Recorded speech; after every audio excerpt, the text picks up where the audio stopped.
Ferries.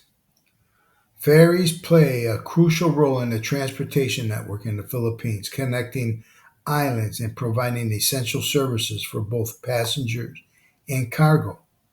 So you guys know there's only five international airports and eight major domestic airports in the Philippines. The nature of the Philippines, with over 7,500 islands, makes the ferry travel an integral part of the country's transportation. Watch the video. At the end, I'm going to give you some tips on how to get around with ferries.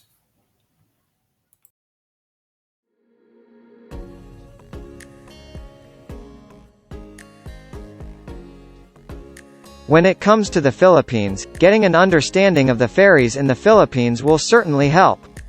The Philippines is an intricate network of over 7,000 islands interconnected by a robust network of ferry routes.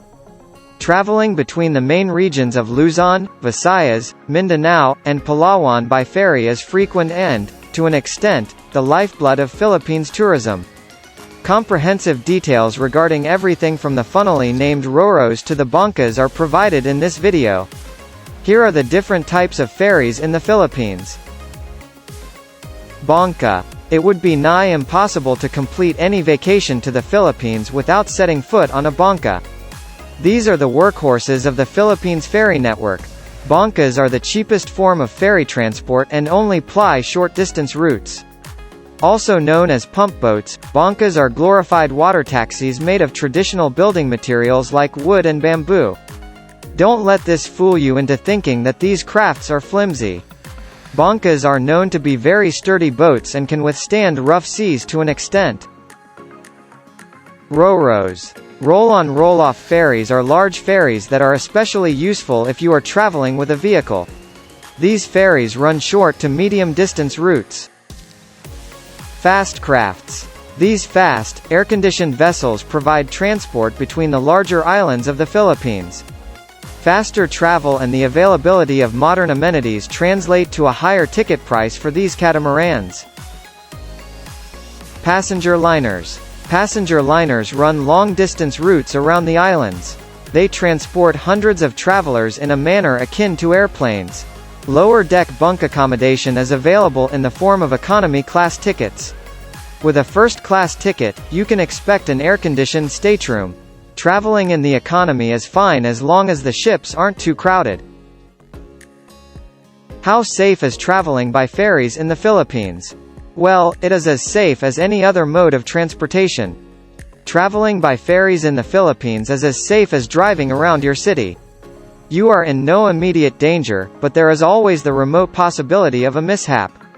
In the case of the Philippines, it was the 2013 incident where a to-go ferry collided with a cargo ship, resulting in 115 fatalities. There have been far worse incidents in the past, but they have been very few and very far between. Don't let this dampen your spirits, as island hopping in the Philippines is quite fun and unique due to the geography of the country. However, you should be vigilant about your safety. Before you enter a bangka or a roro, make sure that there are life jackets available on board. Lax security measures used by the docks results in overcrowded bangkas. As safe as these boats are, they are not built for overcrowding.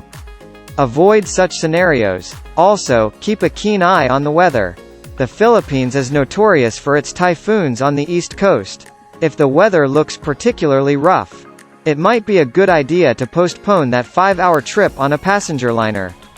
Try not to travel by ferry in the Philippines if it's during the typhoon, or monsoon, season, which generally will be between July and October. The weather can change very quickly during this period, going from a bright blue sky to very dark. Torrential rain and thunderstorms in a matter of minutes. With such unpredictability, this is why it's better to try to avoid this time of year altogether. The good thing about traveling by ferry in the Philippines is that it's more affordable than flying, which is really the only other alternative when there are so many thousands of islands. But, flying has its limitations, as there are only 70 airports in the entire country, so you're not going to get to see much of the Philippines if you're only relying on airplanes. The network of ferry routes, however, is quite massive in comparison, and it's cheaper than catching a flight. So, for a budget traveler, ferry travel in the Philippines is by far the best way to travel. Nearly every major island in the Philippines has strategically located ports that serve as gateways to the provinces. These ports vary in size and activity, with some catering to passenger travel and others primarily facilitating trade by accommodating container vessels.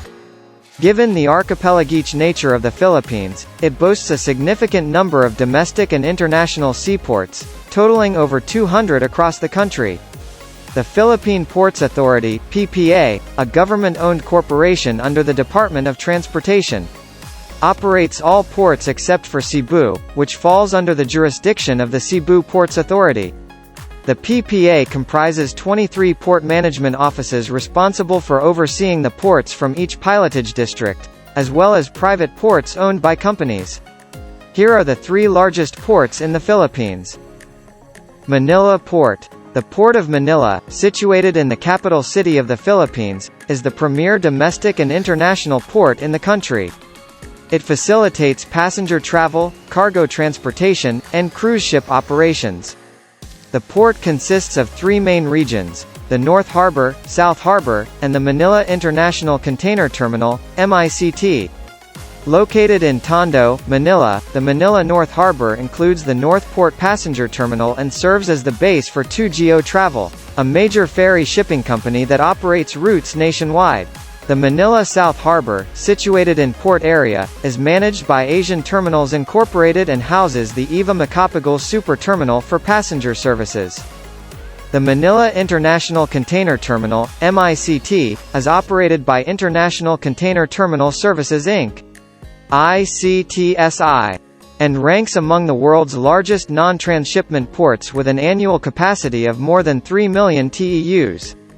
Located at the mouth of the Pasig River, the MICT extends into Manila Bay and is positioned between the North and South Harbors. Cebu Port. The Port of Cebu is situated in the North Reclamation Area of Cebu City, adjacent to the Mactan Strait. Operated by the Cebu Ports Authority, it is the largest domestic port and the second largest international port in the Philippines, facilitating both passenger travel and cargo transportation services. Cebu City, being the largest and most urbanized city outside of Luzon, serves as the primary ferry hub for provinces in the Visayas and Mindanao regions. The Cebu domestic port consists of 3 passenger terminals for inter-island trips and 2 ferry terminals for Cebu City Mactan ferry boats. On the other hand, the Cebu International Port consists of 512 meters of berthing space, with 1,953 TEU ground slots and 204 refrigerated container plugs. Batangas Port. The Batangas International Port is a seaport located in Barangay Santa Clara, Batangas City. It serves as the primary seaport for the Calabarzon region in the Philippines.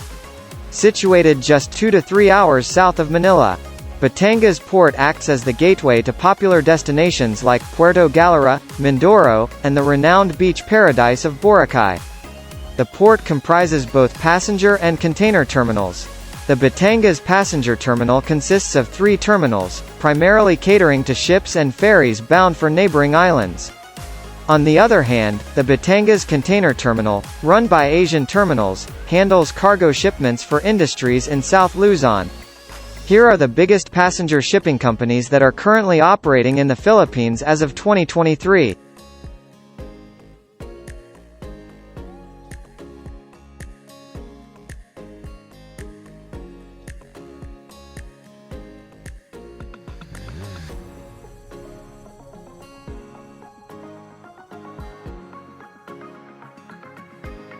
Here are Philippine travel tips.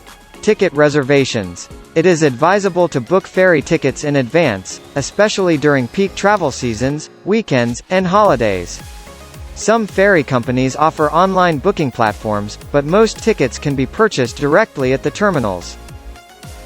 Weather considerations. As the Philippines is prone to typhoons and inclement weather, it is important to stay updated on weather conditions before embarking on a ferry journey. Schedules may be subject to changes or cancellations due to adverse weather. Arrive early. Check the ferry schedules ahead of time and arrive at the port at least 30 minutes before departure. Queues, particularly at the baggage checking and terminal fee payment counters, can be quite lengthy. Pack essentials. Bring necessary travel documents, comfortable clothing, sun protection, and any medications you may need. It's also a good idea to carry some snacks and water, especially for longer journeys. So, how important is ferries in the Philippines? Very important. If you want to take a tour of the island and take some hopping packages, they are available out there for tourists that just want to do some island hopping. Weather conditions play a very important part. Travel is by ferry is depends on the weather conditions, and services can be suspended for storms or really bad weather. Don't forget, we have typhoons out here, guys. So the other thing you got to be careful of is the holidays. People get around island to island, especially in the holidays, by ferries. Now there are approximately 8 different major ferry companies out there. I use and I book through Bookway, and it gives me all my options through all the big ferries. I'm starting to learn more and more about the different websites and how to go directly to them. But take the time and do your homework on ferries, especially if you want to enjoy this beautiful country and check out the different many sites out here. Hope you liked the video. Please like, subscribe, and hit that little bell so you can be reminded when I got a next video coming. Talk to you soon and be safe.